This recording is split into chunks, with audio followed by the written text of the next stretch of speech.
Hi friends. आज हम जो केस की बात करने वाले हैं वो है लंग्स के प्रॉब्लम के अंदर आता है अस्थमा का प्रॉब्लम। आज की जो लाइफस्टाइल हमारी हो चुकी है, पॉल्यूशन जो बढ़ रहा है, asthma is very common in children up to old age के पेशेंट है सभी में, कि सभी को अस्थमा हो रहा है। बच्चों में भी देखा जा रहा है, सभी पंप ले रहे हैं।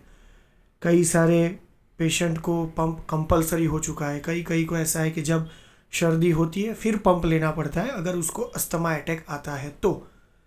मेरा एक पेशेंट था, शायद वो 25-30 साल का एक यंग लड़का था।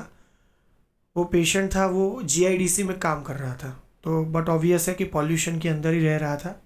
पेशेंट कई अहमदाबाद और बम्बई, कलकत्ता कई सारे घूम के आया था।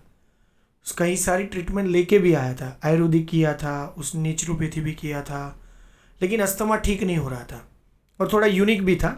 वो बोल रहा है कि सर मुझे अटैक आएगा, ज़रूरी नहीं है कि पॉल्यूशन की वजह से आएगा कि नहीं आएगा, लेकिन अगर मैं बाहर का खाना खाता हूँ, होटल का खाना खाता हूँ, मसालेदार खाता हूँ, तो मुझे रात को अटैक आएगा, यानी मुझे 2 बजे अस्थमा का प्रॉब्लम होगा।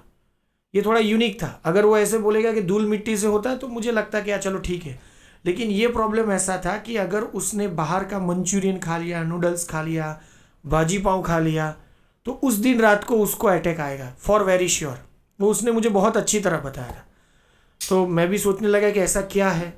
फिर उस पर रेपर्टराइज किया, थोड़ा समराइज किया और उसको समझने की कोशिश की, और समझते समझते पता चला कि उसका अटैक थोड़ा नाइट का था, एग्रावेशन था, और कुछ फूड की वजह से था, एलर्जेंट की वजह से भी था।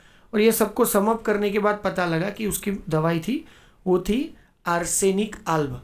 और वो आर्सेनिक आल्ब को हमने शायद 200 पोटेंसी में मैंने दिया, और 200 पोटेंसी में रिपीट ज़्यादा किया था उस टाइम पे, क्योंकि यंग एज था, पैथोलॉजी भी थोड़ी थी।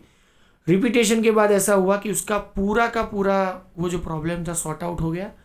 और उसने बोला कि अब मैं ये पॉल्यूशन के अंदर जीआईडीसी में भी काम कर रहा हूँ, तभी भी मुझे नहीं होता है, कि जो कभी कभार होता था वो भी नहीं हो रहा है। और बहुत अच्छी तरह पेशेंट अब सर्वाइव कर रहा है, और उसका प्रॉब्लम भी सॉर्ट रहा। उसकी वजह से उसकी जो शादी वादी नहीं हो रही थी वो भी वो ठीक हो गया है और अच्छा हो गया है। तो ऐसे कुछ यूनिक ऐसे प्रॉब्लम होते हैं जिसके अंदर हम होम्योपैथी की वजह से कई सारे प्रॉब्लम ठीक कर सकते हैं, जो एंटी दवाई से भी उसको ठीक नहीं हो पाए। तो ऐसे कई सारी वीडियो है जैसे हम आगे बताते रहेंगे।